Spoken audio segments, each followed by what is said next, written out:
Next question is from ABTCDA. Any particular exercises or foods to help with sperm count and motility? We were just talking about this. Doesn't pineapple juice help? Oh, wait, that's something else. No, ashwagandha is what you told me, yeah? Different aspect. Yeah, no. So I actually have a friend right now that I'm helping with this. They're trying to have a baby, and they took them like 6 months. Nothing was happening. They went and got tested.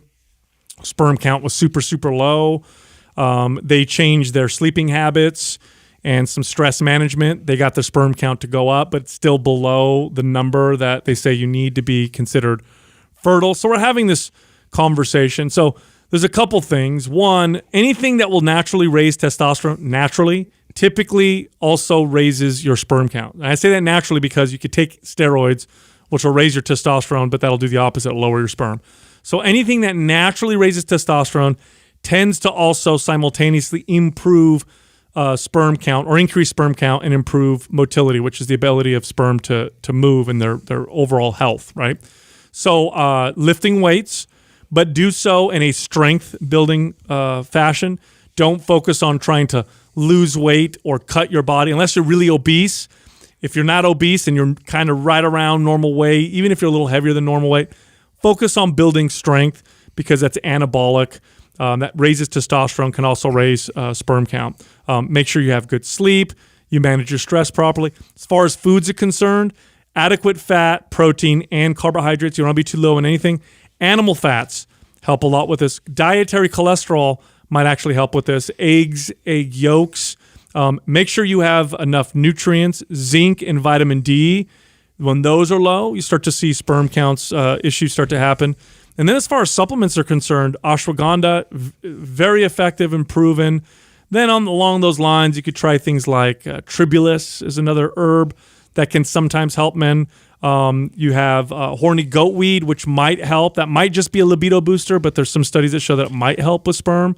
But yeah, food, eat those animal proteins, fats. Make sure you have enough of all the macronutrients and your calories aren't too low. Isn't this a gigantic market, in the Eastern medicine approach where they end up taking like all the different animals' balls and penises and grind them up and try and get the benefits from that somehow? Or anything that looks like a penis. Yeah, like anything like a rhinoceros horn. They're going to make it into a powder and they're going to put it in their tea. Yeah, it's just a big thing. Ginseng, might help some men, and other men it might not help as much, but nothing is going to make the bigger impact than making sure you don't have any nutrient deficiencies.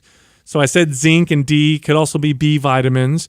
Make sure you're not like super low carb, definitely not low protein or low fat. Fat in particular, you want to make sure you have adequate, healthy fat. I would avoid heavily processed foods. Get good sleep. Here's the thing. Your sperm count really does matter. Get healthy as possible. Really. Exactly. It starts to match your how healthy your body is, and if your body's under stress, your body's not going to try to procreate, right? So your libido is going to drop. So is your sperm count. And I know a lot of guys, they got shitty sleep. They're living off caffeine. Mm-hmm. If you're not feeling energized without caffeine, if you feel like you can't wake up because you don't have coffee, and if you feel like you can't sleep without having something to knock you out, or the way you fall asleep is you crash in your bed, like fix that. Makes a huge difference. Wear flannels and go on hunting trips. Okay? I don't have anything really to add to that except for just to reiterate that instead of getting caught up, because this is a big market and there's a lot of advertising that goes around this, and so people get caught up in the latest, greatest supplement that's out there to try and help them. I don't think anything will make a bigger difference than reducing stress, getting good sleep, and a 3-day-a-week full body strength routine. Yeah, I mean, to me, that's the big rock here.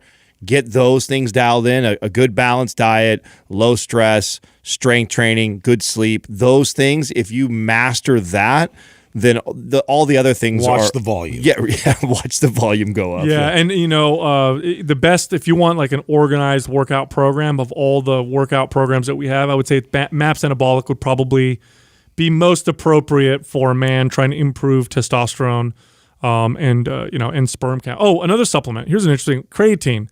Creatine fuels the mitochondria of cells, and some studies show that creatine may actually improve the motility of sperm as well. It's an overall good health supplement. It's one of the only supplements I recommend to everyone, so you can also try supplementing with creatine.